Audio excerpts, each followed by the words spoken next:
Yang saya hormati lagi saya kasihi Al-Fadhil Ustaz Tuan Imam, pengurusi dan seluruh jawatan kuasa Surau Al-Ukhwah Taman UK Bestari Ampang, Ustaz Firdaus yang menjemput saya, dan seterusnya kepada tuan-tuan dan puan-puan muslimin dan muslimat dirahmati Allah Subhanahu wa taala.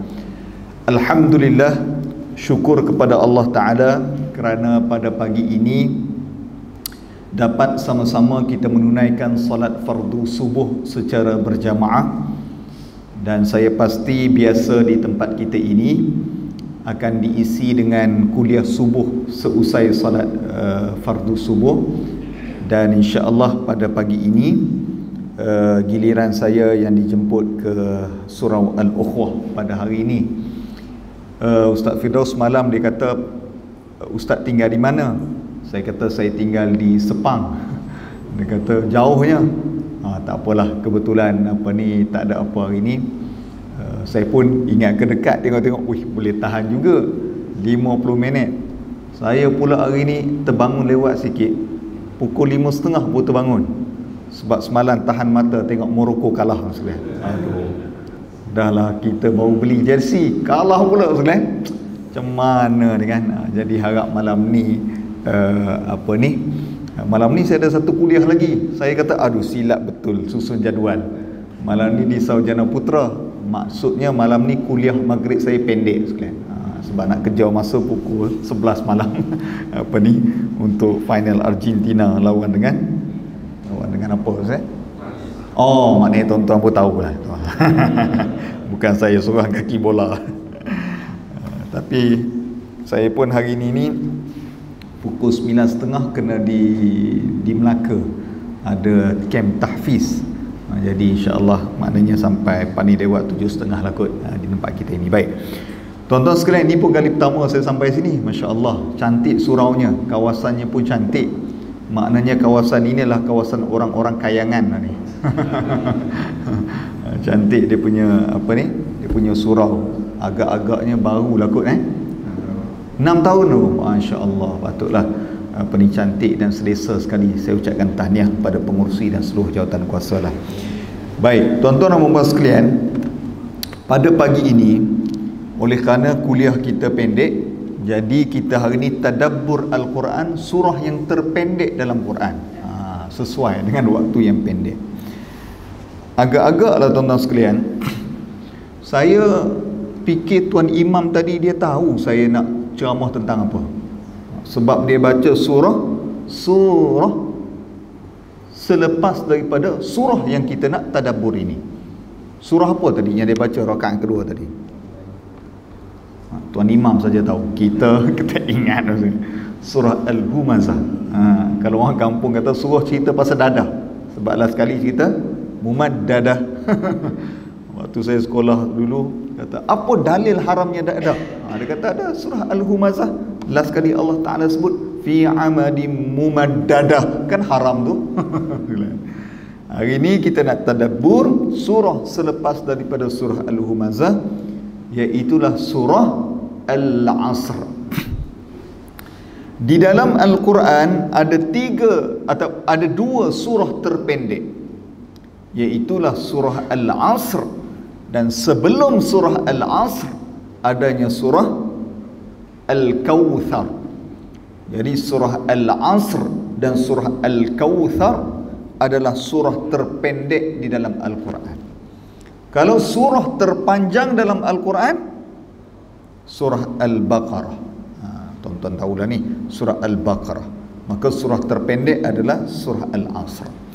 Baik, Allah Subhanahu wa taala menyebut, A'udzu billahi minasy syaithanir rajim. Bismillahirrahmanirrahim. Wal 'asr innal insana lafi husr illa alladhina amanu wa 'amilus solihat وتواصوا بالحق وتواصوا بالصبر صدق الله العظيم. Allah Subhanahu wa taala sebut wal asr, demi masa, innal insana lafi husr, sesungguhnya manusia dalam kerugian, illal ladzina amanu wa amilus salihat, kecuali orang-orang yang beriman dan beramal soleh, wa tawasaw bil haqqi wa tawasaw bis sabr, dan orang-orang yang berpesan-pesan kepada kebenaran dan berpesan-pesan kepada kesabaran. Baik. Kata Imam Syafi'i, Imam Syafi'i kata, kalaulah Allah Ta'ala tidak turunkan 30 juzuk Al-Quran ini, tapi dia sekadar turunkan surah Al-Asr, maka ianya sudah cukup bagi umat Islam untuk mengambil pengajaran daripada Al-Quran. Maknanya kata Imam Syafi'i, kalaulah Allah Ta'ala tak turunkan 30 juzuk, cukup satu surah, maka ianya sudah cukup untuk manusia ambil pengajaran daripada Al-Quran. Maknanya, ringkas kata Imam Syafi'i, surah ini terpendek tapi terpenting. Dia pendek tapi penting. Baik. Allah mulakan surah ini dengan sumpah. Kata ulama, kalaulah tiap-tiap kali Allah bersumpah, maknanya ayat selepas itu sangat-sangat penting. Apa Allah sumpah? Dan kebanyakan Allah bersumpah dengan penciptaan dia. Contoh, wal fajr, demi waktu fajar. Apa lagi Allah bersumpah? Wasyamsi wa duhaha, Allah bersumpah dengan matahari, dengan waktu duha. Wal laili idza, demi waktu malam yang Allah Ta'ala ciptakan. Dan termasuklah Allah Ta'ala bersumpah dengan wal asr, demi masa. Namun kalau kita sorot kepada tafsir Al-Azhar, tafsir Hamka, dia tidak menghuraikan masa itu dengan maksud 24 jam. Yang kita faham, masa ada 24 jam. Tapi kata Hamka, wal asr yang Allah Ta'ala rujuk ini adalah demi umur manusia. Maksudnya Allah bersumpah dengan demi umur. Maksudnya begitu. Bukan demi masa 24 jam yang kita faham, tapi demi umur. Kerana kata Hamka, manusia ini dilahirkan oleh Allah Ta'ala dan keluar daripada perut ibu, dia tak ada modal apa-apa. Tak ada orang yang lahir daripada perut ibu dia keluar duit 10,000 contoh, ataupun telah ada pakaian kepada dirinya. Tak ada. Semuanya telanjang bulat. Makna tak ada modal apa-apa yang Allah Ta'ala berikan kepada dia. Apa modal yang ada kepada manusia yang baru dilahirkan? Adalah umur dia. Kerana sebelum manusia dilahirkan, telah terletaklah di Lauh Mahfuz 3 perkara. Pertama adalah umur dia. Bila dia lahir, bila dia meninggal. Macam kita semualah, kita ini sudah ada tarikh meninggalnya. Cuma tak ada siapa yang tahu bilakah tarikh tersebut. Yang kedua adalah rezeki dia. Berapa banyak dia dapat, berapa luas dia ada, itu semua telah digantung di Lauh Mahfuz. Tetapi tidaklah bermaksud kita serah diri saja. Kerana di dalam akidah Ahli Sunnah wal Jamaah adanya dinama sebagai ikhtiar, yakni kena usaha. Dia tak boleh tunggu. Sebab apa? Kenapa duduk saja tak kerja? Tuhan dah tetapkan dah di Lauh Mahfuz rezeki aku banyak mana, buat apa kerja? Tak boleh. Dia kena usaha. Yang ketiga adalah jodoh. Dengan siapa dia berkahwin telah ditentu dan digantung di Lauh Mahfuz, cuma kita tak tahu. Sebab tu kadang-kadang kita pun pelik, ada orang jodohnya belakang rumah. Kawan saya jodoh dia belakang rumah. Saya kata boringnya kehidupan ini. Jadi memetua dia belakang rumah dia. Allah, saya kata tak menarik langsung. Ada orang jodoh dia di mana? Di negeri di bawah Bayu, Sabah. Dan dia pun tak pernah terfikir dia akan kahwin dengan orang Sabah. Kena kahwin dengan orang Sarawak, naik belon dia tiap-tiap hari. Ada kawan saya ni satu JAKIM lah di pejabat, dia kahwin dengan orang Maghribi sekarang. Saya kata lain macam. Jumpa kat mana? Jumpa waktu belajar di Maghribi. Kahwin. Saya kata macam mana balik? Balik setahun sekali. Gaya ulang alik lah. Saya kata lain macam sekalian. Maknanya dia kalau balik kampung, 30,000 habis tiket satu family kerana nak balik Maghribi. Saya kata macam tu pula kan. Macam tu nak orang harap.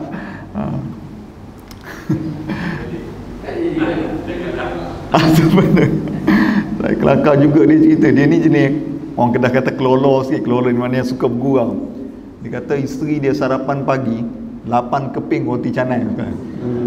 Macam sebab makanan asasi dia tepung. Jadi dia tak makan nasi macam kita. 8 keping roti canai. Dia kata, Syekh, isteri ana sebesar saiz sofa. Dia kata. Dia jenis suka bergurau sikit. Dia kata, nak buat macam mana? Dia tak makan cara kita, makan cara dia. Saya kata begitu pula. Tuannya kuruh dia kan.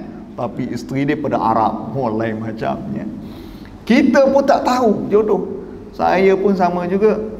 Saya ni berpindah randa sikit masyarakat nomad. Sebab ayah saya kerja pencing custom. Jadi tu pindah. Saya duduk 10 tahun di Penang. Ada orang Penang ke sini? Tak ada nak. Duduk 10 tahun di Penang. Orang Penang ni dia cakap laju sikit sekarang. Dia laju, kemudian dia tiba ada bongo sikit. Gitu. Dia kata, "Hang nak pergi mana?" "Pergi Bagan." "Dengan siapa?" "Kawan." "Makan apa?" "Ikan." Tu orang Bagan juga. Kalau sebelah Tanjung sikit, "Kami tarapat, kami taratau." Hang buat hawin, buat sepak, taibai. Tu belah-belah Tanjung sikit lah. Kemudian daripada Penang, saya pindah pergi duduk di Kedah. Ada orang Kedah ke sini? Kedah. Tak mana Kedah? Ada Ustaz. Tadi? Kelantan ada. Belakang Kedah. Johor. Orang Ustaz. Kedah ni dia pecah 3 bahasa. Kalau sebelah Ustaz kita ni, dia belah dipanggil Kedah Utara. Kedah Utara ni dia cakap dia kalau Ustaz kok dia macam manja sikit. Dia kata, "Pasal apa hang buat kami lagu ni? Kami tak buat apa pun." Tu belah-belah. Kalau belah Kedah Selatan ni sebelah dengan Kulim, Sungai Petani, dia cakap kasar sikit. Dia pasal apa? Hang tak betul. Rembuk kau tahu. Dia tu. Tapi kalau sebelah Baling, sebelah Sik, dia cakap capu siam sikit. Dia kata apa ni, dia macam dia mau buat apa tu, tebing mu tak tahu. Dia gitu. Baru ni apa ni, di Baling kan banjir. Bos saya orang Ampang ni je. Bos saya orang Ampang. Saya bawa dia pergi ke Baling tengok kawasan banjir. JAKIM nak bagi sumbangan. Orang kampung bagi penerangan tentang banjir. Pening dia. Dia kata tak tahu. Dia kata, deru tu mai derah rumah kami hancur. Dia kata. Untuk saya, apa dia cakap? Dia bagi tahu air laju tu. Dia kata, deru maknanya air. Kalau macam orang Baling cikgu-cikgu, dia tak boleh kata ayam, tak faham. Bunyi apa? Deru. Sebab dia fikir air terjun maksudnya. Sebab tu orang tabung haji dulu, orang dulu sekarang, dia buat pengumuman, "Tuan-tuan, orang Kedah kumpul di bilik A." Habis yang Baling, mana dia suruh bilik A ni, kita pun tak pergi. Dia kumpul di toilet je, bilik air. Sebab bilik A sekarang. Tu belah-belah Baling tu lah. Daripada Kulim Kedah saya pindah pergi Terengganu. Terengganu ada orang. Mana? Di mana Terengganu? Dungung. Lagi seorang je. Haji, mana? Marang. Sedap ceramah sini, satu Malaysia tu. Marang. Saya duduk di di Terengganu sekarang. Saya ada kawan orang Kuala Berang. Berat nanang. Dia kata, "Awang, mu dia aku duduk seorang duduk makan ikan, duduk tengok halikutai 5,000. Kata benda pula aku dah faham sekarang. Rekod wah tu bahasa dia lah. Dia kata, "Awang, kamu dah buat apa?" Aku duduk sorang-sorang, duduk tengok ikan, duduk makan ikan, duduk tengok helikopter liwu-liwu. Helikopter ni orang Kuala Berang panggil helikopter. Dia kata liwu-liwu ni sedang berpusing-pusing. Dia kata, "Mu minum benda tu, kamu minum apa tu?" 7 UP. 7 up. Oh, pening sekarang. Daripada Terengganu saya masuklah Putrajaya. Kemudian saya pindah ke Melaka. Daripada Terengganu pergi ke Melaka. Ada orang Melaka sini. Orang Melaka lain macam pula sekarang. Saya daripada tingkatan 4 Terengganu pergi ke sekolah di Melaka. Ayah pindah ke Melaka. Masuk hari pertama kat sekolah pening. Dah hari ni lama kau tak dapat lahaba kau penyapu. Kata, apa pula aku kena maki ni. Style dia mesra lah tu. Dak hari ni datang nyampah betul aku dia. Gitu kan. Kemudian dapatlah jodoh orang Melaka. Lain macam sekarang. Tapi mak mertua saya ni saya nak kena siasat sikit lah. Sebab saya rasa ni dia keturunan Saki-Baki, keturunan Sultan Melaka sekarang. Sebab dia cakap lembut, tak macam orang Melaka lain. Mak mertua saya kalau bercakap dengan mertua saya ni, dia rasa nak mak saya ni kalau dia bercakap dengan mertua saya, dia nak tergelak. Sebab mertua saya cakap, dia kata, "Itulah Sal, saya baru balik daripada rumah anak saya di Subang Jaya bernama." Dia cakap macam tu lah. Teratur. Saya kata, ni mungkin isteri saya pun macam tu ya. Cakap teratur. Saya kata, ni keturunan sultan gambar ni. Tapi saya asal daripada Kelantan lah. Haji Kelantan mana je? Bacok. Lagi ada Kelantan? Mana ni? Lundan? Elephant Dead Road. Gajah Mati. Parok mu ni. Ambo ke Pasir Mah Kelantan.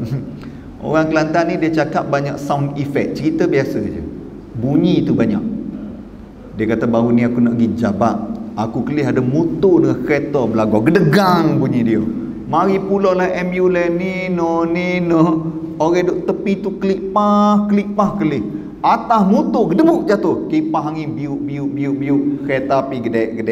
Dia banyak sound effect. Cerita dia biasa je. Ni bahasa. Perempuan di belakang tu semua orang KL Nampak tak mengganggu kan? Itu nak ceritanya bahawa manusia dilahirkan kan. Kita dilahirkan tak ada modal apa-apa. Jodoh, umur dan rezeki semuanya ditetapkan. Maka kata Hamka, wal asr, maknanya demi umur manusia. Berniagalah, modallah dengan umur ini. Sama ada umur ini dikumpulkan untuk cari amal, sama ada umur ini dikumpulkan untuk mencari harta, sama ada umur ini dikumpulkan untuk berfoya-foya, duduk saja-saja. Umur manusia. Sebab itu Allah Ta'ala sebut, innal insana lafi husn. Dengan umur ini, illa ni bahasa Arab maknanya kecuali. Kata Ibnu Kathir, apabila Allah Ta'ala sebut kecuali, ramai orang terlibat dalam hal tersebut. Illa innal insana lafi husr illa alladhina amanu, kecuali, maka sebelum itu betapa ramainya orang rugi. Sesungguhnya manusia itu dalam kerugian. Ramai manusia rugi. Rugi macam mana? Kata ulama, dengan umur tadi ramai yang rugi dan leka. Contoh, apabila dia umur 20 tahun, dia kata 20 tahun ni muda lagi, relax lah, tak payah datang surau Al-Ukhuwah lagi, nanti umur 40 baru datang. Sesuai Nabi pun jadi Nabi umur 40, maka jadi baik umur 40, relax dulu umur 20. Dia berangan-angan sampai umur 40, relax lah dulu nak datang surau Al-Ukhuwah. Umur 40 ni tengah sedap ni, sedang seronok, tengah nak naik pangkat ni. Umur 50 sesuai datang, dekat-dekat nak pencen ni. Sampai umur 50 tengah jadi pengarah. sempat lagi ni naik pangkat ni, sempat lagi jadi apa ni, CEO ni, kerja kuat sikit. Umur 60 datang surah Al-Ukhuwah sesuai dengan POP, Persatuan Orang Pencen. Sampai umur 60 baru dapat duit pencen, relax dulu, kita travel dulu. 65 kita jadi orang surah Al-Ukhuwah. Tak sampai 65, 64 inna lillahi wa inna ilaihi raji'un. Ni dipanggil rugi. Umur 20, tengah cantik ni. Umur 40 baru tutup aurat, baru pakai tudung. Sampai umur 40, 40 ni lah kecantikan paling tinggi seorang wanita. 50 sesuai pakai tudung. Sampai umur 50 boleh color rambut lagi. 60 pakai tudung, tak sampai 60, 58 inna lillahi wa inna ilaihi raji'un. Ni dipanggil rugi. Duduk pagi, petang lah kita buat baik. Duduk petang, esok lah fikir ada esok. Dapat gaji 25 hari bulan, 26 lah sedekah. Hari ni kita agih-agih bayar bil dulu. Sampai 26, berjalanlah dulu, 1 hari bulan baru sedekah. Tak sampai 1 hari bulan, 30 inna lillahi wa inna ilaihi raji'un. Ni dipanggil rugi. Dia berangan-angan bahawa dia ada masa depan, akhirnya angan-angan itu habis. Sebab itu ada satu cerita dalam Google, seronok juga cerita ni. Tajuk dia 1000 Marbles. Seorang manusia ni, dia kaji tentang hadis Nabi. Ada cerita di internet ni. Umur umat Nabi ni 60 sampai 70, umat akhir zaman. Jadi dia kira umur dia sekarang nak sampai umur 60 ada berapa hari lagi? Kira-kira ada 1000 hari. Maka dia pergi ke kedai, dia beli 1000 biji guli. Dia masukkan dalam satu balang. Satu hari dia ambil satu guli. Satu hari satu guli. Satu hari satu guli. Sampailah satu ketika dia telefon anak dia, wahai anakku, hari ini aku mengambil guli hidup aku yang terakhir. Selepas ini hidup aku bonus daripada Tuhan. Kadang-kadang kita ni tiap-tiap hari kita tak perasan umur kita satu. Saya pun kadang-kadang begitu juga. Saya main bola, saya ni aktif main bola sekian. Bila main bola jadi penat sekalian. Saya pun rasa, apa hal aku penat ni. Hari tu saya test tekanan darah sebab saya rasa macam tak seberapa sihat. Test dia, tekanan darah saya atas 149, bawah 110. Tinggi. Doktor tu India pula. Dia kata, tinggi, you nak mati ke? Saya kata belum lagi ni. Dia kata, you tak aktif ke? Saya kata, saya kuat main bola. Dia kata, tak jaga makan. Saya jaga makan. Dia pun tanya, jumpa. Kurang tidur. Saya suka tidur pukul 12, 1. Saya kata, you jangan buat macam ni. Dia kata, kalau you buat macam ni, you akan cepat mati. Dia kata, you kena rehat. Jadi kita duk rasa umur kita ni macam kat universiti dulu, 20-an. Bila tengok IC, ya Allah, dah dekat nak 40 dan sekalian. Jadi kita tak perasan. Kita pun rasa macam muda lagi. Bila tengok IC, ya Allah, 2 tahun lagi nak pencen ni.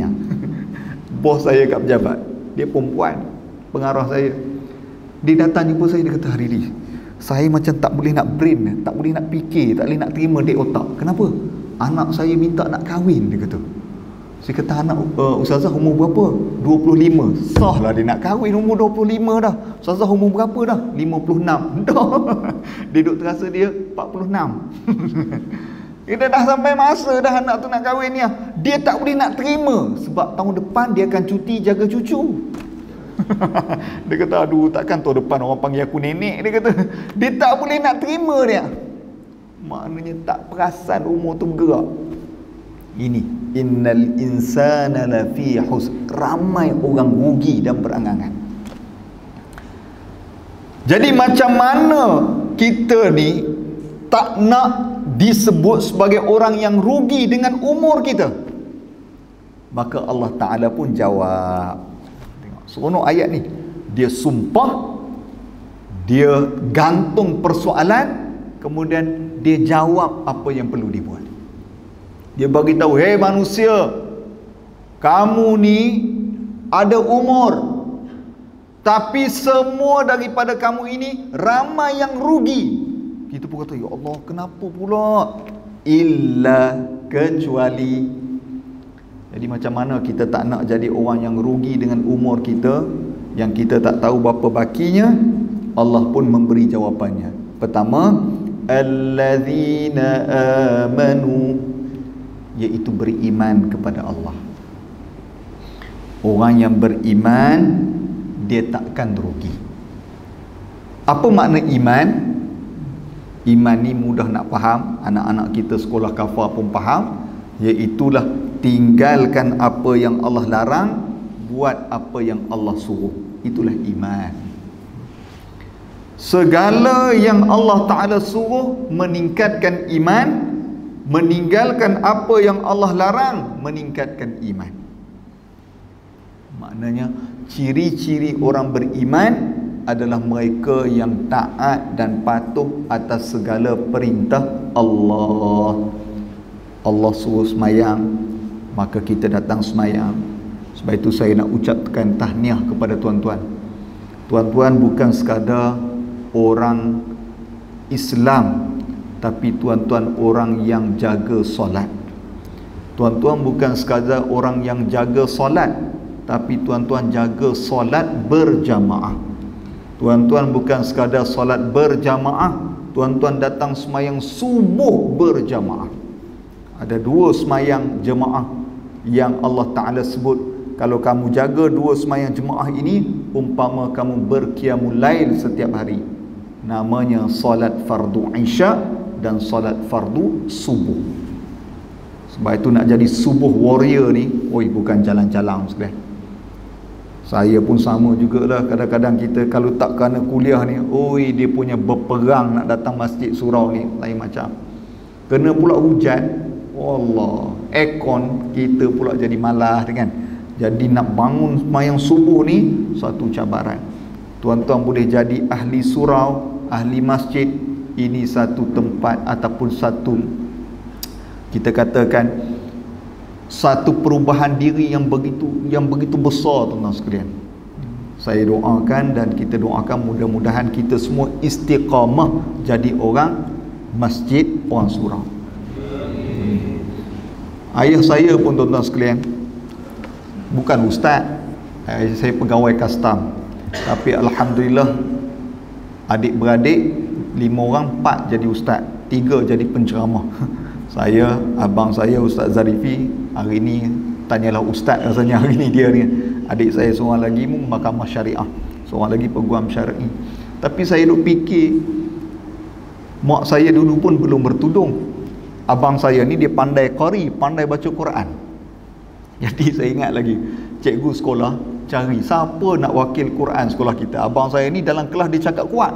Awak cakap kuat, awak layak jadi qari. Jadi balik ke rumah bagi tahu ayah, kata ayah, cikgu pilih jadi qari Quran nak bertanding bulan depan. Ayah panik lah. Sudah, siapa nak mengajar taranum ni? Ayah saya mengajar Quran pandai, tapi nak mengajar taranum ni tak reti lah. Maka pergilah hantar dekat ustaz. Hantar menang, tuan-tuan sekalian. Wakil Pulau Pinang peringkat kebangsaan di Sarawak. Pergilah sekalian. Dia buat di dalam masjid. Mak saya masuk belum bertudung waktu tu. Anak depan qari Quran. Waktu tu lah. Tapi disebabkan itu, ayah dan mak saya telah bertukar 360 darjah. Waktu tu 360 darjah. Mak saya bertudung dengan baik, alhamdulillah. Kadang-kadang sekarang dia lebih banyak amalan daripada saya. Ayah saya bertukar 360 darjah. Dia tinggal habis kawan-kawan dia, kawan-kawan yang merokok, kawan-kawan yang macam-macam lah, tuan sekalian. Tinggal dia cari kawan baru, namanya kawan surau. Sampai kawan-kawan dia pun heran, kenapa Daud ni sakit ke? Dah mula kecil manis ke apa? Dah tak berkawan dengan kita. Tinggal habis kawan dengan orang surau. Sekarang ni, tuan-tuan sekalian, dan dia, saya fikir orang yang banyak perubahan. Dia bachelor ekonomi, tapi bila dia buat perubahan, dia ambil diploma Usuluddin, kemudian pergi Darul Syifa, ambil CJ Quran, ambil bahasa Arab, sekarang ni orang lantik jadi imam. Kadang-kadang kita pula yang anak-anak rujuk dengan dia. Dia belajar pondok online macam-macam lah. Kadang-kadang saya kata, Masya Allah, orang ni apabila Allah Ta'ala campak hidayah, maka kadang-kadang dia lebih baik. Dan Alhamdulillah kita pula anak-anak yang tumpang kebaikan dia. Surau masjid adalah tempat yang paling baik untuk kita berkawan dan cari kawan. Sebab kawan yang baik ialah yang akan selamatkan iman kita, tuan-tuan sekalian. Sebab itu ayah saya pun kata, cerita, dia kata supaya bagi motivasi pada orang, supaya kawan yang terbaik untuk perubahan diri namanya surau dan juga masjid. Aman, duduk di situ. Yang kedua, Allah Ta'ala sebut wa amilus salihat, dan beramal soleh. Amal soleh ini adalah satu benda yang kita buat, amalan yang bertambah kebaikannya. Bertambah kebaikan. Maknanya kita makin suka buat. Ini amal soleh. Contoh apa sebenarnya amal soleh yang boleh kita buat? Dalam satu hadis Nabi, ketika mana Nabi turun sampai di Madinah, belum turun daripada unta lagi, Nabi sebut, ayyuhan nas, wahai sekalian manusia, afshus salam, bagi salam. Ini kawasan kita UK Bestari ni, kalau boleh buat 4 perkara ni, wah bagus. Pertama Nabi sebut bagi salam. Amal soleh ni banyak, saya ambil sikit. Kalau semua orang daripada kita ni jumpa orang bagi salam, Assalamualaikum Tuan Haji. Kerana dalam kalimah salam ada 3 benda. Pertama, salam, Assalamualaikum, sejahtera. Wa rahmatullah, rahmat Allah. Wa barakatuh, berkat Allah. Jadi apabila kita bagi salam, kita doakan sejahtera, rahmat Allah, keberkatan Allah. Orang tu pun jawab, Waalaikumsalam warahmatullahi wabarakatuh, untuk kamu juga. Kalau tiap-tiap daripada kita bagi salam, rahmat, berkat, sejahtera, rahmat, berkat, sejahtera, rahmat, berkat, sejahtera, seluruh penduduk ini, maknanya bertambahlah kebaikan dan kerahmatan dan keberkatan dalam UK Bestari kita ni. Tapi kita ni selalunya kita bagi salam kepada orang yang kita kenal. Yang kita tak kenal, kita tak bagi salam tu. Nabi sebut dalam satu hadis, ketika mana Nabi ceramah, ada orang datang bagi salam, Assalamualaikum. Nabi kata, awak dapat 10. Datang orang yang kedua, Assalamualaikum warahmatullahi. Nabi jawab, awak dapat 20. Orang ketiga bagi salam, Assalamualaikum warahmatullahi wabarakatuh. Nabi jawab, awak dapat 30. Maknanya memberi salam 10, 20 dan 30 gandaan pahala. Wah, begitu senangnya dapat pahala kan. Nak buat pahala ni senang, nak buat dosa yang susah. Nak buat dosa ni kena rancang dulu. Rancang dulu. Kemudian kena pastikan orang lain tak tahu. Kata, kalau ada pegawai polis, dia tahulah. Pegawai polis kata, kalaulah kesalahan itu dibuat lebih pada 2 orang, senang tangkap Ustaz. Senang tangkap. Dia kalau yang seorang-seorang susah. Sebab dia seorang je. Kalau lebih pada 2, senang je dia kata. Dapat seorang, dapatlah lagi ni. Maknanya seorang-seorang. Jadi nak kena rancang. Kalau kantor bersoalan jawab pula, panjang cerita. Tapi kalau buat pahala ni, Allah semudah memberi salam. Tapi yang semudah ni lah syaitan tak bagi buat, dia galakkan buat yang payah sebenarnya. Memberi salam. Yang kedua Nabi sebut adalah wa it'amut ta'am, iaitu beri makan. Sedekah. Bagi makan. Bagi makan ni menambahkan amal soleh. Saya ingat bab ni orang dulu-dulu memang, orang dulu-dulu ni dia tak banyak ilmu tapi banyak amal. Orang sekarang banyak ilmu, kurang amal, bergaduh bab dalil. Kalau mak saya lah kan, saya kata, mak, cuba sebut apa dalil sedekah. Dia tak tahu saya. Tapi dialah yang paling banyak sedekah daripada saya. Kalau kita sedekah tuan, apa dalilnya? Bergaduh bab dalil dulu, sedekah belum lagi. Saya ingat mak saya, waktu dia petang-petang, waktu dia muda-muda dululah, kami balik daripada sekolah, dia suka buat kuih seri muka. Ni kepakaran dia tu, pulut bawah atas inti tu. Jadi bila balik daripada sekolah, dia akan potonglah, letak dalam piring, dia suruh bagi kat rumah jiran-jiran. Kita pun bawa lah piring tadi ni, pergi ke rumah jiran. Tapi bila sampai rumah jiran, ada satu skrip yang wajib kena sebut. Cik, mak bagi kuih, pinggan nak balik. Tu skrip dia sekalian. Apa maksud dia tu? Balahlah balik. Maka tuan rumah pun pening lah. Kadang-kadang letak susu, kadang-kadang letak gula, kadang-kadang tuan rumah tu cerdik, dia letak balik kuih seri muka tu. Dua. Dia kata kebetulan acik pun buat kuih ni. Bagi balik. Tapi rajin tukar makanan sedekah. Hari Minggu dia suka buat sup. Kadang dia letak daging 5-6 ketul je, tapi dia lebihkan kuah. Dia rasa macam tak sedap hati kalau tak bagi kepada jiran tu. Perangai orang dulu. Kita pun bagilah sup. Tuan rumah pun bagilah balik ni apa yang dia buat, bertukar sedekah. Kita, ya Allah, ya Tuhan, bila sampai ke rumah ni, jiran pun pening. Majlis apa jiran kita buat ni? Tertanya-tanya. Yang buat majlis pun senyap. Shh, ya, jangan bising-bising, nanti rumah sebelah dengar. Happy birthday to you. Allah, kan.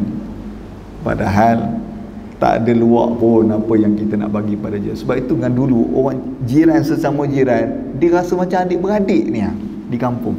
Padahal tak kenal pun saudara lain, tapi rasa macam adik-beradik. Kalaulah semua perasaan ini ada di UK Bestari, dengan jiran kita rasa macam adik-beradik, suka bersedekah bagi makanan. Kerana makanan ini dia adalah lambang kegembiraan, bagi makan. Tambah orang susah, kita bagi makan, dia gembira. Sebab itu kalau kita tengok orang yang tak cukup, orang yang kelaparan, orang yang kekurangan, miskin, bila kita bawa makanan, dia gembira. Sebab itu makanan ini dia boleh menjadi mengeratkan hubungan. Sebab itu Nabi pun ketika mana dia mula dakwah, dia bagi makan. Dia WhatsApp dalam grup, family group dia, hantar kepada Abu Lahab, hantar kepada Abu Sufyan, suruh mari makan. Dia orang kaya, sebab isteri dia jutawan dan dia pun orang kaya. Nabi ni, tuan-tuan jangan ingat Nabi kita ni lekeh. Dia jatuh miskin apabila bermula karier dia menjadi Nabi. Orang pulau dia. Sebelum tu dia kaya.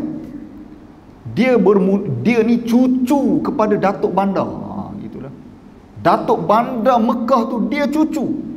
Dan Datuk Bandar ni dia ada satu kerusi dekat dengan pintu Kaabah. Tak ada seorang pun boleh duduk di kerusi itu kecuali tok dia dan juga cucu dia. Makna dia bukan jalan-jalan.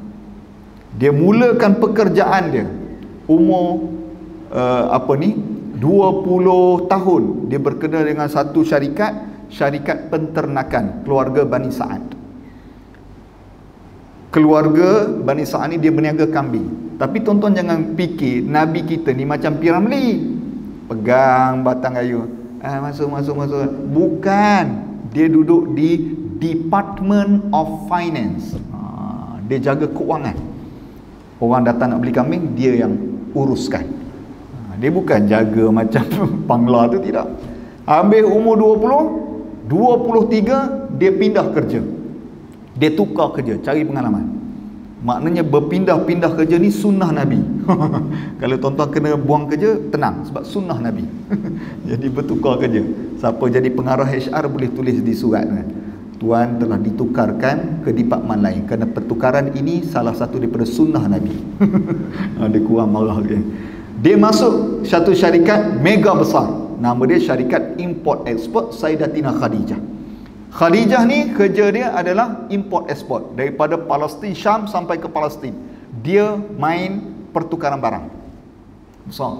Dan Nabi kerja sebagai apa? Storekeeper? Bukan. Dia sebagai executive, marketing executive, pemasaran, pegawai pemasaran. Kerja dia bawa barang, musim panas dia bawa pergi ke Syam, musim sejuk dia bawa ke belah ke Palestin, sebegitu kerjanya. Khadijah cukup berkenan dengan pegawai pemasaran ini kerana kalau dia bawa 20 kontena habis. Itu hebatnya dia. Itu yang Khadijah hantar Maisarah, pegawai dia, pergi tengok macam mana dia ni kalau bawa 20 barangan unta, 20 habis. Kalau bawa 30 habis. Tak pernah tak habis. Jadi dia hantar Maisarah pergi risik. Apa hebatnya budak nama Muhammad ni? Maisarah buat report, dia kata dia ni satu benda ada pada dia, iaitulah tidak berbohong. Al-Amin. Gelaran ni orang panggil dia Al-Amin. Maknanya kadang-kadang orang panggil Muhammad, kadang-kadang orang panggil Al-Amin, kadang-kadang orang panggil dia Muhammad Al-Amin. Manusia ni kadang-kadang macam kita lah, ada 2-3 nama. Tapi kita ni yang buruk je orang panggil. Siapa tu? Roy. Cikgu Roy lah.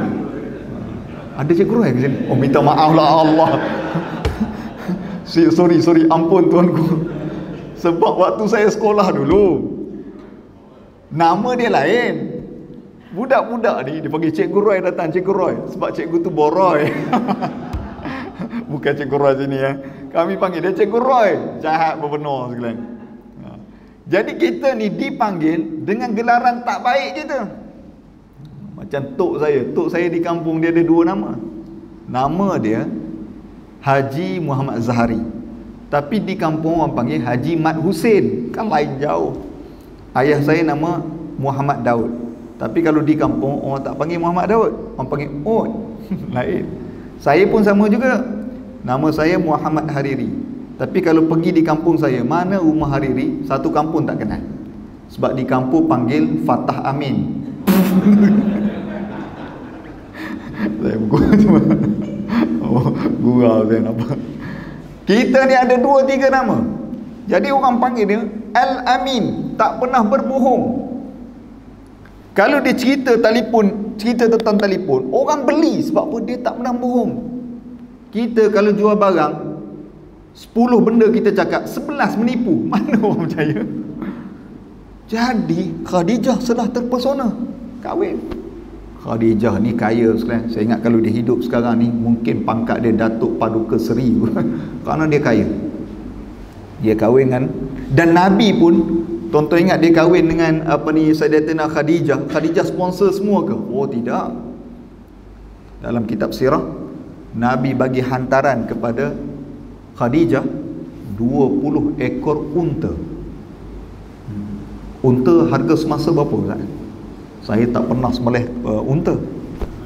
8,000, 16,000 kali 20, 320,000, begitu, kurang lebih 300,000 lah kita. Hantaran dia 300,000 sekalian. Ada brand. Sebab tu kalau tuan-tuan haji, perempuan hajah, kalau orang datang minang anak kita, perempuan hajah buat macam merendah diri je. Berapa hantarannya? Kita orang tak ada masalah. UK Bestari ni hantaran dia ikut sunnah Nabi. Dia pun dengar, oh Masya Allah, mungkin Quran lah gamaknya. Oh tidak, 300,000 lagi. Nabi bukan lekeh-lekeh, tuan-tuan ingat apa? Makan bihun ke? Tidak. Nabi ni orang kaya. Sebab itu saya bagi tahu kawan-kawan saya yang menulis buku, saya kata sirah Nabi perlu ditulis dengan naratif semasa, supaya orang tak tengok Nabi kita lekeh. Nabi kita ni orang bangsawan, orang kaya, orang smart. Cuma dia diuji apabila dia jadi Nabi, orang Mekah pulau dia, tu dia miskin. Jadi dia panggil bagi makan. Hari ketiga baru dia cerita tentang Islam. Sebab itu kaedah Nabi. Sebab itu tuan-tuan kalau nak panggil orang jemaah subuh datang, tuan-tuan kena pancing juga.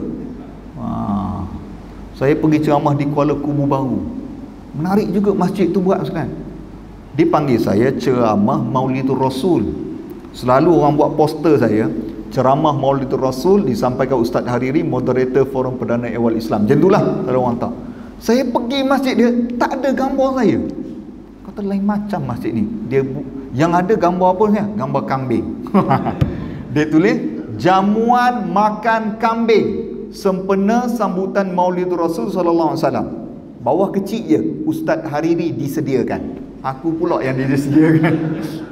Kita ceramah Maulidur Rasul Ustaz hari ni, jamuan makan disediakan. Ini dia yang kecil dia besarkan, yang besar dikecilkan.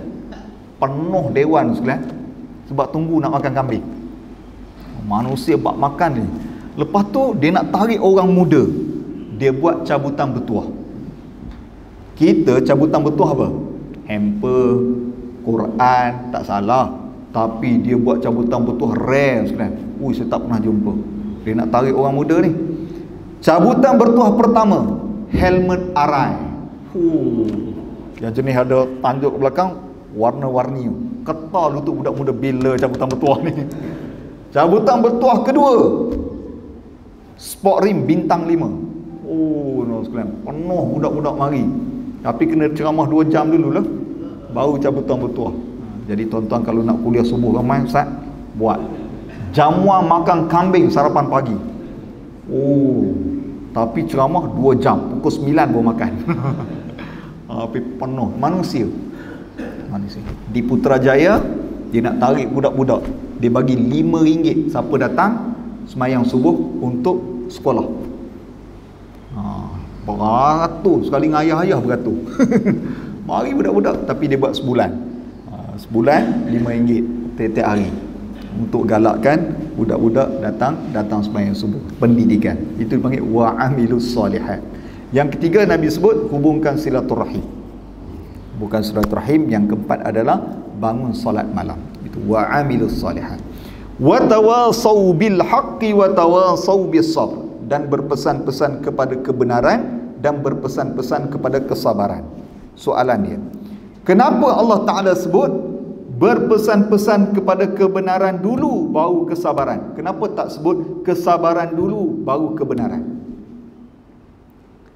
Kata Ibnu Kathir, apabila kamu mengajak orang ataupun anda nak buat kebenaran, anda akan berjumpa dengan ujian, maka kena sabar. Apabila kita nak mengajak orang kepada kebenaran, kita akan berjumpa dengan ujian, maka kena sabar. Baik itu al-haqqu baru as-sabru, tidak as-sabru baru al-haqqu. Contoh jadi pengurusi dan AJK surah Al-Ukhwah, susah tak? Susah. Kena kutuk dia orang, kena fitnah. Ni AJK ni lah, kumpul duit je, makanlah tu, macam-macam. Kita ya Allah, jujurlah sekalian. Ini waktu PKP lagi kena kutuk. Kan kita kena pendaftaran kuota pula. Ni dia bagi kepada geng-geng dia lah tu. Kita orang tak boleh datang masjid, kena pula. Kemudian kita ubah peraturan, siapa yang datang dulu dia dapat dulu. Dia marah pula. Oh, kalau macam tu sebelum pukul 3 pagi lah kami kena datang. Kena marah pula. Ubah lagi keputusan, kena daftar online. Marah pula, apa ni, sistem breakdown semua. Pening tu sudah. Saya cukup memahami lah, sebab saya pun AJK masjid dan juga kerja JAKIM. Di JAKIM ni surat layang paling tinggi waktu bila? Bulan Ramadan. Bulan Ramadan paling tinggi surat layang sudah. Kena komplain. Siapa? Imam. Imam paling banyak kena komplain. Baca panjang kena komplain. Imam, agak-agak le, kami ni jemaah lutut ada goyang. Jangan baca panjang. Awak tak apalah imam. Esok imam baca inna a'tayna kul huwallah je, pun kena komplain. Kalau macam ni kami pun boleh jadi imam, kena komplain juga sekalian. Susah jadi imam. Tuan-tuan, dulu timbalan imam besar Masjid Negara, Dr. Amru, sekarang ni dia jadi qadi di Seremban. Dia ni umur 2 tahun 3 tahun atas pada saya, maknanya dia awal 40-an. Dia ni suka bawa, dia ada satu motor Harley Davidson. Dia minat. Macam mana dia minat? Kemudian kalau dia motor, dia style ada jaket rambu-rambu style awi tu. Dia minat sekarang. Hari Sabtu tu layan karab. Oh, dia minat, dia ada geng motor dia. Pergi masjid, parking belakang masjid. Sampai surat layang ke JAKIM. Imam besar Masjid Negara tak patut bawa Harley Davidson. Tak kena dengan imej seorang imam. Maknanya imam tak boleh naik Harley Davidson. Kena naik apa? Kapcai je. Baru sesuai ni. Kena komplain juga. Dia kata pening.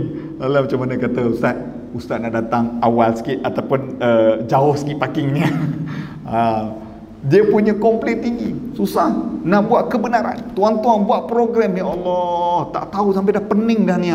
Tak ada orang juga datang. Sabar. Kaya yang dinilai adalah usaha datang. Nabi berapa ramai, dia dakwah 13 tahun tak sampai 1000. Nabi Nuh lagi dah.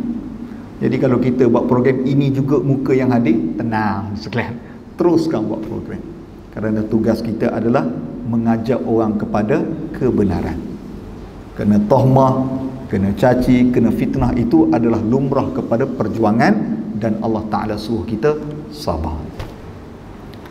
Orang-orang inilah yang Allah Ta'ala sebut dia tidak akan rugi dengan umur dia. Pertama, setiap waktu, setiap ketika dia beriman kepada Allah. Semayang dia jaga, puasa dia jaga. Ni tuan-tuan, hujung tahun ni zakat. Zakat jangan tinggal, zakat pendapatan, zakat simpanan kita.